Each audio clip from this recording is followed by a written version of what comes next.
House Bolton uncovered that King Boromir Frost had secretly tried to broker alliances with his enemies, the Umbers and Starks. Rogar spared Boromir, for he agreed to his terms. Boromir was forced into submission as a tributary under House Bolton, with King Rogar keeping him under close watch.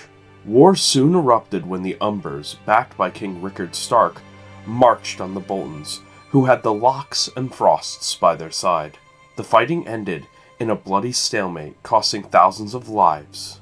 Though Rogar had a chance to seize total victory, age and caution held him back, not wishing to risk everything that he had built. Coupled with this, as well, is that one of the men of House Umber had managed to rip apart King Rogar's eldest son in a battle. King Hoarfrost Umber had captured Boromir's son before the war began, trying to keep the Frost neutral or to turn them to his side.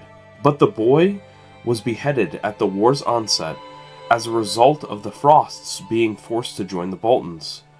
Not only were the Frosts forced to, but they had been extremely weakened by the constant Skagosi raids on behalf of their queen, who has grown more and more in power on the sea and on land. Stricken with grief, Boromir Frost died soon after, leaving young Alton Frost to rule.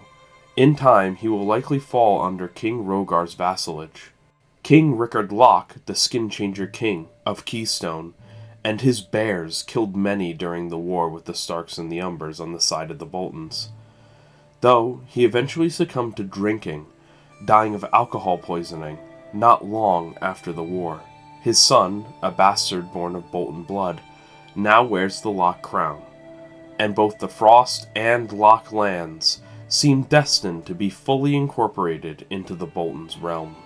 Even before the Bolton War, the Starks and the Riders moved to dissolve the realm of House Amber. The Ambers resisted, but their own vassals even rose up in rebellion against them for the Ambers siding with the Warg King previously. Though stripped of power, the Ambers were spared exile and placed under House Tallheart, the new loyal vassals of the Starks. As peace slowly returned, the North saw a wave of royal deaths. King Van Ryder passed of old age, his son Dickon Ryder taken the crown. King Rickard's Hornwood wife passed, and so did King Rogar's Bolton's wife, and King Desmond Dustin met his end as well. The Neck also had numerous kings die from freak accidents and lizard lion attacks, and now they find themselves led by a small boy who is just 6 years of age. Far beyond the wall, darker threats stir. The Warg King has returned. The mysterious ruler has replaced the missing Ginger Forester King beyond the wall, who he poisoned, and he raised a new wildling horde with those that he had united beyond the wall. One army has already marched on the northern mountain clans, and once the snows thaw, the wall itself will be next. With this news also came the arrival of the strange men to the north, men that wore armor that northerners had never seen before. These were Andals, specifically led by the Tyrells, that had previously left the Vale for the icy lands of the north. They arrived in the lands of the Boltons, and only time will tell what effect they will have on the region and how the northerners will receive them.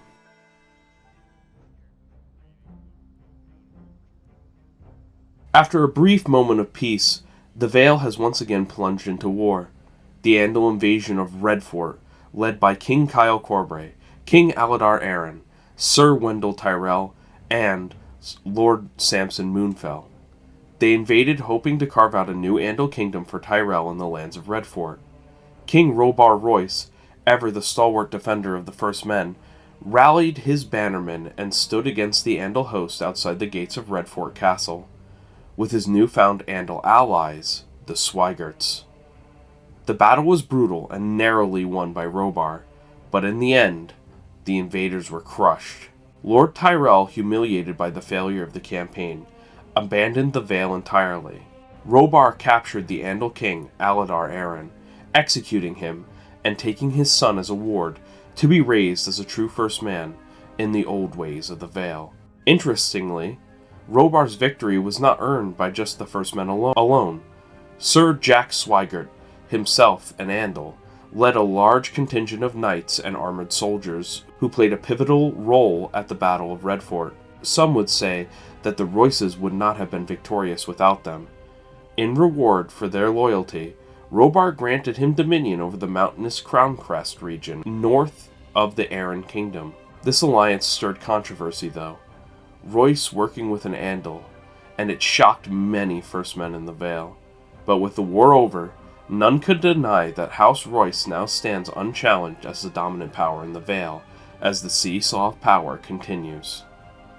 New threats rise from unexpected places, though, as Chief Holger Horn, son of the mighty Checkhorn, marched his people into the Vale with the backing of House Mud. Together, they invaded the region known as the Cut, toppling the Andal House Cressy, who had recently been landed there, and seizing the land for themselves. Declaring it their new home, the Horns have carved out a kingdom amidst the chaos of the Vale, while King Tenug Belmore has summoned the First Men clans of the Vale, calling them to council and urging unity for the coming trials of war. Knowing full well the region is far from stable, he desires to also expand his own power in the process. The Dalewale adventuring Andals have traveled all the way from Dorne to the Vale, and now they intend to travel to the great beyonds of the north. Nearly having covered all of Westeros except for the Iron Islands, and still not having found a home that they find suitable for themselves yet, they look to the north, where they believe that they will be able to find their forever home in the snowy, hellish wastes. Amid all of this, the once proud Kyle Corbray, a king who has fallen into despair, defeated in battle and eclipsed by Royce and Swigert, the aging Andal king now finds himself isolated and distrusted, his mind slipping and his body failing. Kyle is haunted by what he sees as a personal failure. The Andals in the Vale having relied on him, and he failed them. Corbray's vassals whisper of rebellion, his alliances crumble, and his kingdom teeters on the edge of collapse. In the Vale, the age-old conflict between the First Men and the Andals simmers once more, threatening to ignite into something far greater, and possibly the downfall of the Andals in the Vale. At least the Kingdom of the Fingers looks as if it is ready to fall.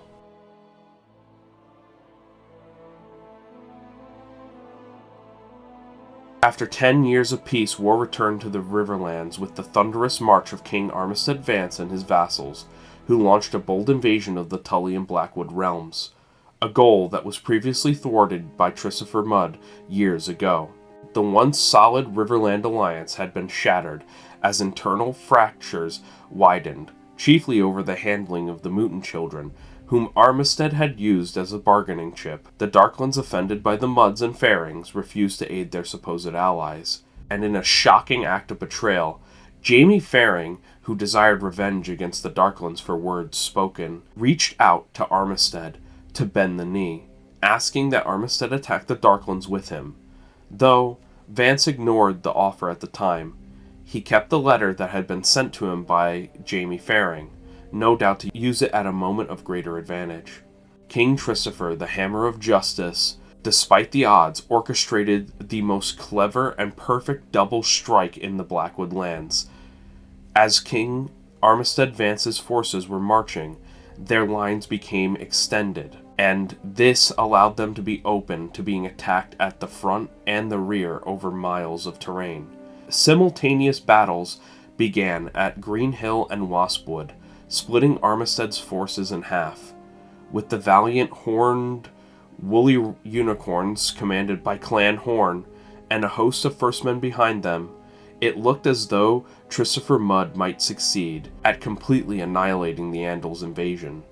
But fate and timing were cruel. The arrival of the Lannisters turned the tide, and the absence of key allies like Faring sealed Tristopher's fate. Both battles ended in a bitter defeat for the First Men, even though it had started as a perfect ambush that was sure to have led to victory. They had lacked the numbers. They needed Darklan. They needed Faring. They needed their First Men allies to stand true with them. But instead, the tides of war have now shifted permanently into the Vance's favor for the remaining of the conflict. Armistead continued his campaign by seizing the remaining Blackwood lands and eventually taking Raventree Hall, though the Blackwood Lord was not present to defend it.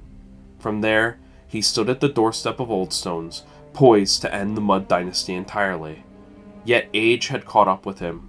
After the 4 long years of war, Armistead sought peace, but on his terms. In a tense negotiation with King Christopher Mudd and King Ryth Blackwood, he demanded the Mudds recognize the legitimacy of his kingdom, offer a marriage alliance between Vance and Mudd, to cede Tully and Blackwood territories to the Vances, and to cede the ravishment to the Brackens. All of this to be sworn before a weirwood tree by Mudd's father and son to ensure that their oaths are not broken in the future. In return, Armistead promised not to destroy Oldstones. He would allow the Blackwoods their religious practices, short of human sacrifices, and gave Christopher damning proof of the Faring's treachery. Begrudgingly, the Mudds accepted peace. However uneasy it was, peace had been achieved. With his realm secure, King Armistead stepped back from active rule, allowing his son, Artus Vance, to take on greater responsibility. He constructed Riverrun, a magnificent new castle, granted to the Liddens, the new lords of the region of where the Tullys used to rule. They integrated with House Tully, marrying into their family and adopting their banner. It was a grand Andalic castle and an architectural wonder. Armistead, proud of having forged one of the few enduring Andal kingdoms in Westeros, passed away at the age of 67, leaving behind a legacy of conquest, violence, betrayals, victories, defeats, and political mastery. King Artus Vance ascended to the throne of the Rivermark, an Andal who had been born in Westeros. A religious conclave had also been formed in the Rivermark, inviting all Septons that could be found to participate in it. The conclave, with Armistead's approval, meet to discuss matters of faith and religion, and the future of the Andals in Westeros, and the faith of the Seven in Westeros. Though it is in its early stages, it has a possibility to eventually become the center of something grand, as the faith's power in Westeros grows further. The Hogs, once potential Mud allies, abandoned all causes and withdrew into neutrality. Irony followed as the traitorous Jaime Faring was found drowned in the God's Eye under suspicious circumstances, and his son perished soon after from poisonous herbs. Loras Faring, the youngest, was taken by the Mudds to ensure the family's future loyalty. Elsewhere in the Riverlands, power shifted again. King Oldhelm Darkland annexed Maidenpool using the Mutin's children, now adults who were gifted by Vance when they were children. There were battles and men who tried to resist the Darklands. However, the Lawlessons and Worths had little chance, having expected the Farings to support them, but they never arrived. The Darklands, after their recent defeats, had secured a position of power once more. A marriage alliance and a heavy tribute secured peace between the Darklands and the Durandons, securing Oldhelm's southern border. The mighty warrior Gurn Brune, barbarian leader of the Claw, died at 72 from an illness, and with his death, the Claw Confederacy fractured once more, its unity dissolved, as infighting began again. And King Elmar Fisher of Misty Isle watches the waves and waits, now fully surrounded by Darkland territory. Paranoia grows in the Fisher court as the last remnants of the shattered Riverlands alliance looks more and more like he and his realm will be the next domino to fall.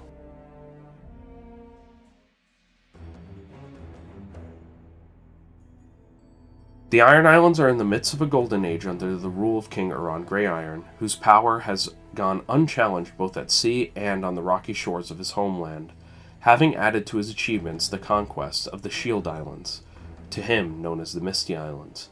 Now an aging monarch, though, Euron has built an enduring dynasty through relentless conquest, ironclad rule, and skilled leadership. With the Ironborn fleets feared across Westeros, Euron's reign has been marked by expansion, plunder, and stability, the likes of which the Iron Islands haven't seen in generations or possibly ever before. To ensure the future of his house and the end of the chaotic Kingsmoots, Euron has named his son Erek Grey'iron as his heir, a promise he intends to keep, an end to the Kingsmoots forever, so that the Grey'iron line shall rule the Iron Islands for all time, unbroken and absolute. In this age of iron and salt, the Grey'irons stand firm as the masters of the wave. though among the Ironborn, none rival the terror and legend of Horgon Greyjoy, the Iron Reaver, Euron's greatest raider. From the scorched coasts of Dorne to the frozen shores near the Wall, Horgon has left a trail of fire and fear. His longships never once turned back in defeat. His reputation is unmatched, his tactics brutal and efficient, and his victories seemingly endless. On Harlaw Island, the Volmarks have been officially recognized as its ruling lords, further strengthening the hierarchy Euron has solidified. With the Volmarks of hopefully loyal to the Grey Iron line in exchange for lands they had received. However, when Euron does pass, it is possible that all of these ambitious and powerful lords may come to see that it is one of them that should lead, and not the son of Euron.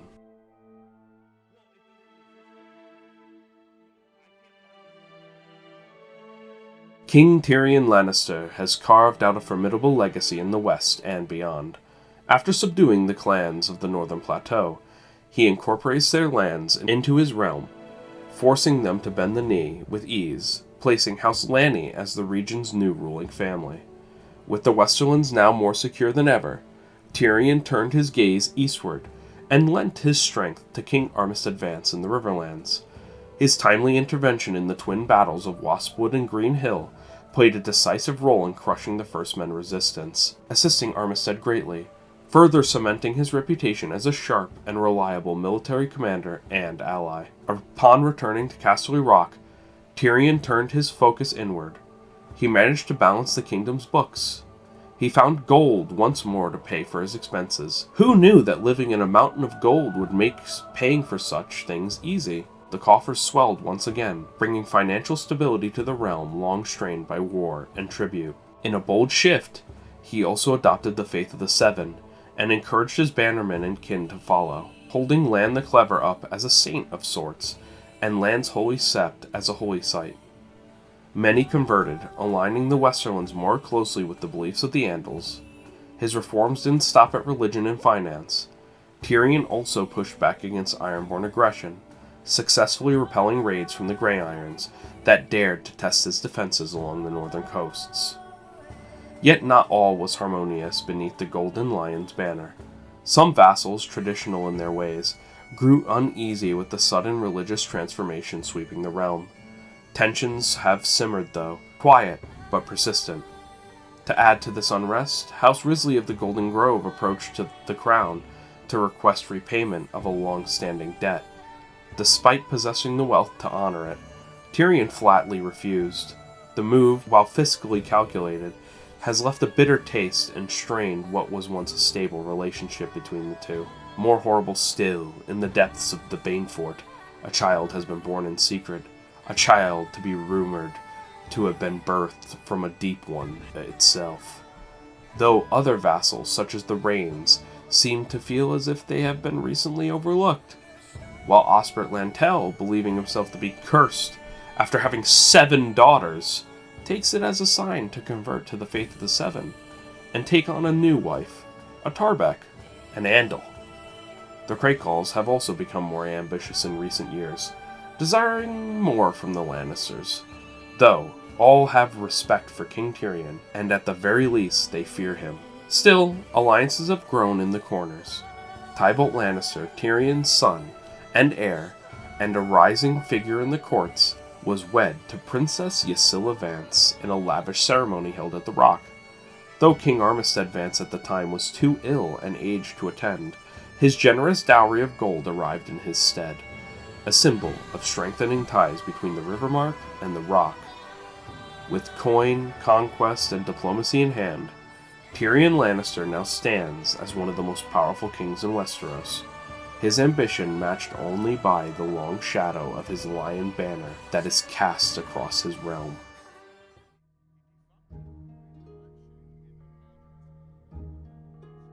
The Reach enters a new chapter under a new king, Ghislaine Gardner, who ascends to the throne following the dramatic and ritualistic willing sacrifice of his father. The former king sacrificed himself to the old gods in hopes of renewing and healing the lands of the Reach, which surprisingly brought about a wealthy harvest. Whether divine or not, the Reach began to stir with new life. King Gwaine Gardner, before his death, returned with the mysterious Josera Crane, and they returned with the long-lost Children of the Forest. A sign to many that the ancient powers once dormant have not yet faded from this world, though also some saw it as a challenge to the power of the Green Hand itself, and questions swirled about the Gardeners and Garth Greenhand and his origins. Rather than lashing out or expanding aggressively, the newly crowned King Galain chose a path of caution and patience. He refused to strike against the Golden Grove, to the dismay of the Peaks and others. Once part of the realm, the Golden Grove was now ruled independently by the Risleys. Despite the past grievances, Galain did not press the issue with force. Instead, he quietly strengthened his realm, biding his time. Known throughout the Reach as a patient and deliberate ruler, he waits for the right moment, seeking peace, not war, hoping for the eventual peaceful reintegration of the Golden Grove back into his domain. In the Golden Grove, House Risley flourished, though not without its troubles. The lands prospered amidst whispers and unrest and unease, though Lord Jasper Risley ruled wisely for a time before passing, leaving the realm in the hands of his very young son, Robert. With the boy too young to rule, his mother, Sarah Rowan, stepped forward as regent to rule in his name, under her watchful eye. The Golden Grove continues to grow, but its independence remains a quiet concern for the patient king of the Reach. Not all news bodes well for Galen, though. The Shield Islands, a vital defensive set of islands, were seized by King Euron Greyiron in a bitter loss for the Reach. It was a blow that he could not afford, and a blow not only to his pride, but to the realm's security. Yet Galen did not act recklessly. He strengthened his armies and bolstered his defenses and held his position. The Reach remained strong, still powerful, still rich, but led by a king who some say is too cautious, and others say is smart with his actions. However, in the realm of the Reach, it sits on the edge. With defeat after defeat, only time will tell if King Galain is able to reunite the Reach and keep it whole, or if it will break and shatter.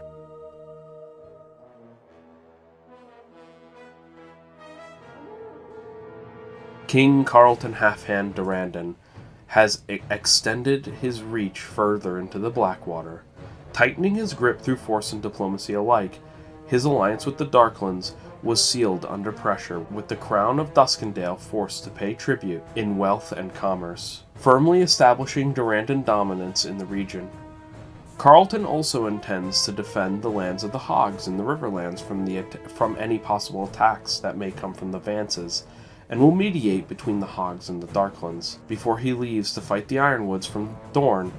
A vicious boar during a hunt mangles his only good arm, and it is amputated, leaving him only with his half hand, but he manages to survive. Following the amputation, he stubbornly leads his armies to fight the Ironwoods in a fierce clash. The Ironwood King, Yoren, had launched an ambitious invasion of the Dundarian lands. He was ultimately defeated and driven back into the deserts of Dorne. The Green Queen's power grows steadily in the deep forests of the Stormlands. The Children of the Forest, under her protection, continue to expand their influence, holding back the tide as best they can against Andal settlers with increasing urgency.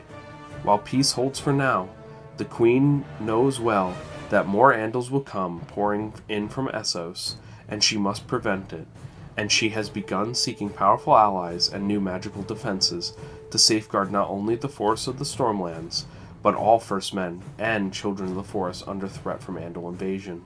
Within the Stormlands themselves, tensions brew beneath the surface of faith and prophecy. The Storm God's worship has surged thanks to Carlton's children, Prince Durin and Princess Rialta, who have become fervent champions of the growing religion. Yet, instead of unity, their beliefs divide them. Both believe different prophecies apply to themselves, a promised son or ruler from the Storm God, and whispers of succession disputes and possible internal conflict now echo throughout the Stormlands, as their father's age begins to show. Further north, Massey's Hook continues to defy the central authority of the Storm King.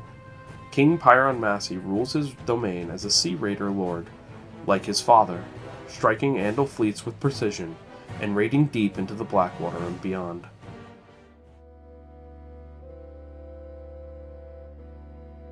The Danes of Starfall have emerged victorious in a campaign against the Drylands and Corgyles, cementing their growing power in Dorne. They were correct in assuming that the Sands would wear down the Andals who had taken it. Unable to support their large force, they cooked in the deserts.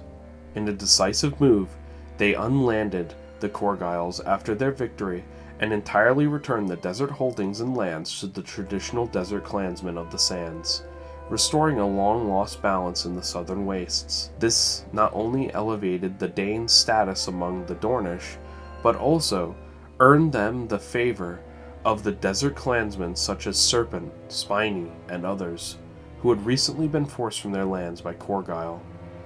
Following his failed invasion of the Stormlands, Yoren Ironwood returned to his seat bloodied but not broken. His defeat did not dampen his ambitions, though. Rather, it fueled a rather dangerous hunger. Determined to carve a place for himself in history, Yoren now scans the horizon for new kingdoms to challenge, eager to test his mettle and to continue the tradition of House Ironwood's history of victories and conquest. The Drylands, however, suffer a heavy loss. Vorken Dryland mourns the death of his eldest son Darin, who fell during the battles with the Danes. Though he lost the war, it is unlikely that anyone intends to claim his lands for themselves. King Edred Lake of the Greenblood watches his realm falter after a disastrous attempt to strike back at the Ironborn. Hoping to rescue their captured wives, the Greenblood launched a desperate naval expedition toward the Iron Islands, but in the end, ill-equipped and directionless, they were intercepted and annihilated as they passed the Arbor, which was now firmly in the hands of the Ironborn. The dream of reclaiming their lost loved ones drowned with their fleet. Edred turns inwards, focusing on fortifying his realm, and ensuring that the Greenblood does not falter further, or fall under the possible influence of the Ironwoods or others.